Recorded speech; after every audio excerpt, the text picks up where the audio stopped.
channel Jejak Pimon. Kali ini Evelyn sedang berada di kota Solo atau Surakarta. Sahabat pasti sudah familiar dengan kota yang satu ini kan? Nah, selama di sini Evelyn memilih untuk berkunjung ke Museum Keraton serta menyempatkan diri untuk makan gelato di Gedung Juang. Oh ya, pilihan tempat menginap kami selama di Solo jatuh pada Hotel Solo Paragon. Lobbynya luas banget. Karena ini bukan video khusus review hotel, jadi kita room tour singkat saja ya. Kamarnya nyaman, bersih, dan amenities-nya lengkap. Lokasinya bersebelahan dengan Mall Paragon. Ada pintu akses langsung dari hotel untuk menuju ke mall.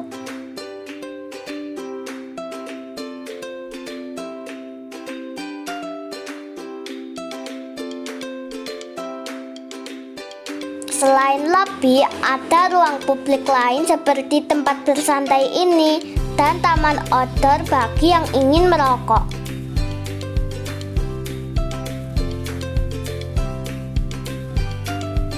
Sahabat, Evelyn mau nyobain makanan khas Solo namanya timlo sama sup galantin. Gimana ya rasanya? Iya, saat makan malam, Evelyn memutuskan untuk delivery timlo dan sup galantin. Penasaran pengen coba, tapi malas beli keluar. Hahaha. Di Solo, masakan jenis sup berkuah bening seperti timlo, sup galantin maupun sup manten sangat populer. Banyak yang jual. Ternyata rasanya segar dan enak. Sekarang kita cobain yang sup galantinnya ya.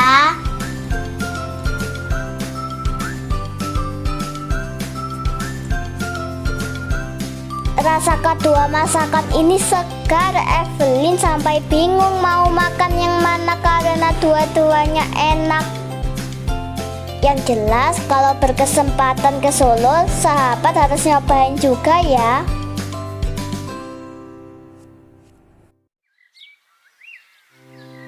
Keesokan harinya baru deh Evelyn jalan-jalan. Persinggahan pertama adalah Gedung Juang. Halo sahabat, kembali lagi di channel Jejak Pimon. Hari ini Evelyn ada di Gedung Juang. Ayo ikutin Evelyn masuk.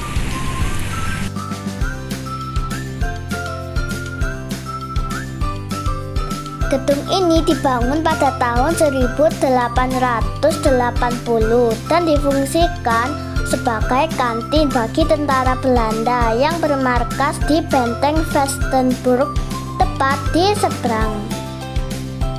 Saat benteng sudah tidak mampu lagi menampung jumlah tentara Belanda, gedung ini akhirnya difungsikan juga sebagai asrama dan sempat berganti-ganti fungsi pada masa pra-kemerdekaan. Gedung Juang kemudian direvitalisasi pada tahun 2019 dan dibuka untuk umum. Kita bisa masuk lewat pintu gelatoku yang menjual berbagai macam gelato. Tidak ada tiket masuk, tapi harus bertransaksi minimal sejumlah 18.000 per orang. Gelatonya enak-enak. Yang sempat kami coba rasa bubblegum, mangga, dan tiramisu. Untuk masuk ke sini, sahabat harus membeli gelato minimal Rp18.000 per orang. Tapi sayang sekali saat Evelyn ke sana, gedung bagian dalam sedang disewa untuk event wedding.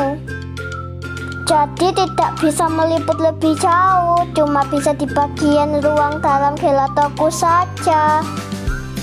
Padahal bagian taman dalam Gedung Juang itu cantik banget. Kesal juga karena tidak bisa menikmati seluruh areanya, padahal sudah jauh-jauh dari Malang. Ya sudah deh, kita langsung pindah ke keraton aja yuk.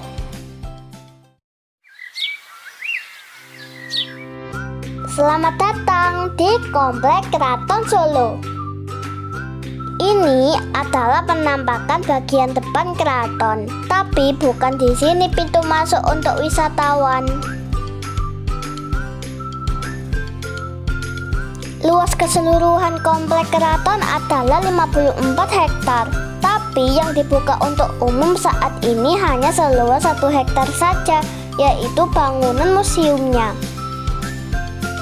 Untuk ke sana kita bisa saja berjalan kaki dari tempat parkir, tapi bisa juga naik becak atau delman.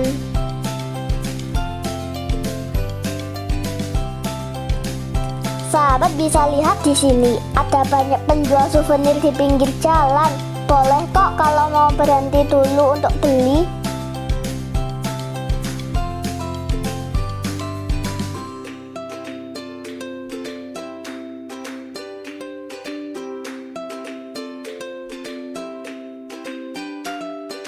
Tarif becaknya sebesar Rp50.000. Bapak penarik becak akan menunggu selama kita berkeliling museum. Lalu setelahnya mengantar kita berkeliling komplek sampai alun-alun kidul. Kita sampai deh, disambut oleh patung Pakubuwono ke-6 di bagian depan. Harga tiket museum keraton adalah Rp10.000 per orang. Kalau mau didampingi pemandu, maka ada tambahan sebesar Rp70.000. Pemandu kami bernama Kak Salma. Beliau menemani kami berkeliling sambil menjelaskan barang-barang yang tersimpan di dalam museum. Bangunan museum berbentuk persegi panjang dengan taman terbuka di tengah-tengah. Kalau kita berbelok ke kanan dari arah pintu masuk, di sana bisa lihat kopi deklarasi yang menyatakan masuknya Kesultanan Yogyakarta dan Kasunanan Surakarta ke Negara Kesatuan Republik Indonesia. Ditandatangani oleh Sultan Hamengkubuwono ke-9, Sunan Pakubuwono ke-12, dan Bapak Soekarno selaku Presiden pertama Indonesia.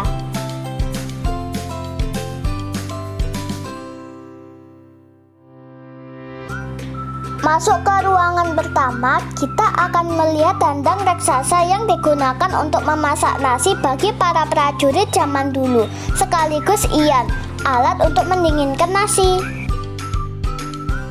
Kemudian di bawah ada lumpang dan lesung untuk menumbuk gabah padi.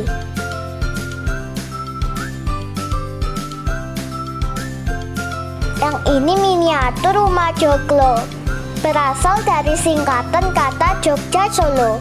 Semakin banyak pilar pada sebuah rumah joglo, maka semakin tinggi status dan jumlah kekayaan pemiliknya.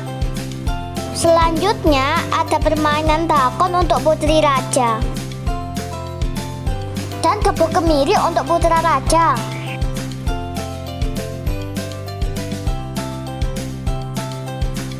Lalu ada atap sirap dari kayu jati yang menjadi genteng keraton.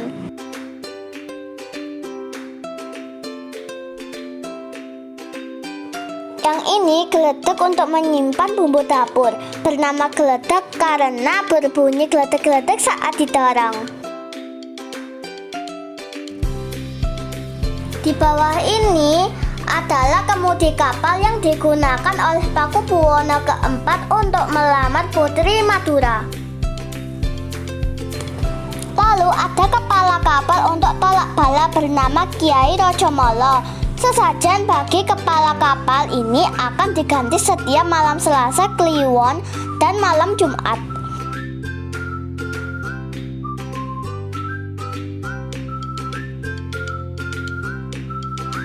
Di bagian tengah taman, sahabat bisa melihat sisa kayu pembangunan keraton.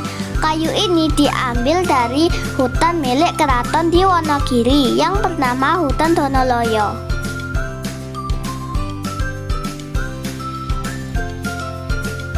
Nah, di ruangan berikutnya kita bisa melihat diorama perang Diponegoro. Raja yang diam-diam membantu perjuangan Pangeran Diponegoro saat itu adalah Pakubuwono ke-6. Sebagai akibatnya, sang raja pun diasingkan ke Ambon oleh Belanda hingga akhir hayat. Makamnya kemudian dipindah ke Imogiri, Jogja oleh Adipati Panembahan Jatikusumo.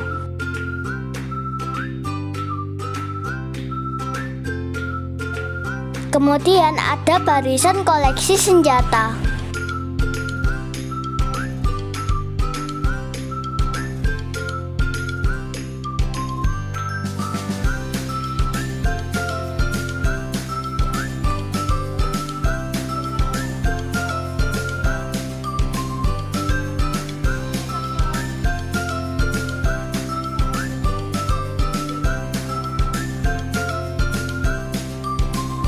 Di ruangan yang ini ada barisan jodan dan colen.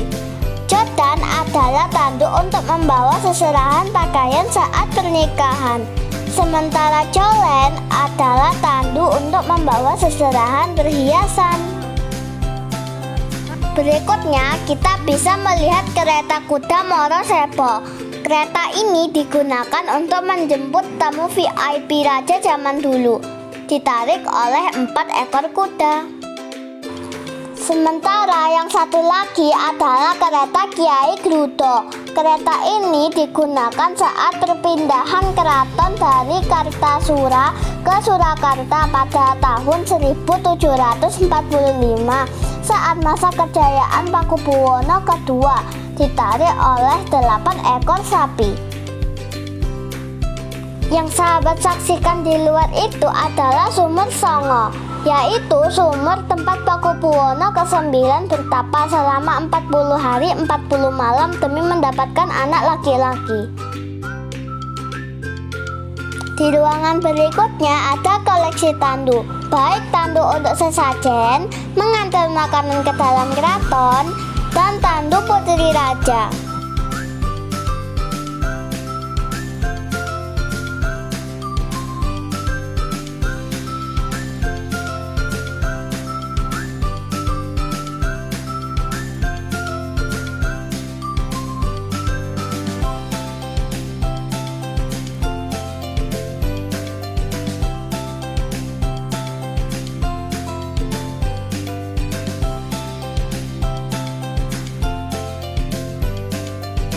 Kemudian yang ditutupi oleh kain itu adalah kereta jenazah Pakubuwono ke-10 dan Permaisuri. Lalu ada beragam koleksi perabotan dari perak, Al-Quran gundul, keris terbesar di keraton, koleksi topeng, serta diorama wayang beber. Nah, kalau yang ini adalah diorama pengantin adat Solo. Perbedaan riasan pengantin Solo dan Jogja bisa dilihat di video ya.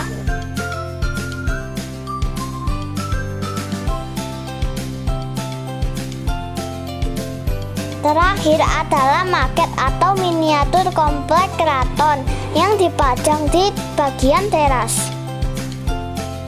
Salah satu bagian yang menarik adalah Menara Songgobuwono, yaitu menara tempat raja bertemu dengan Ratu Pantai Selatan.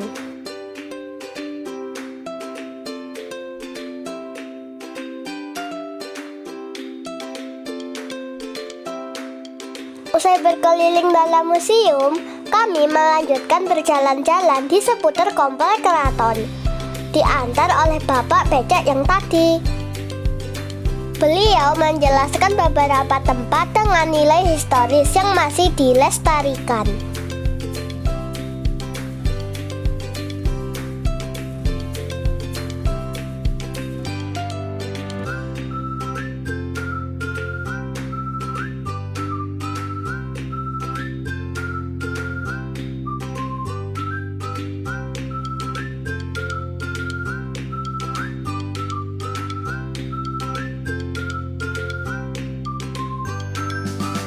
Evelyn sempat melihat beberapa ekor kerbau bule yang sedang merumput santai.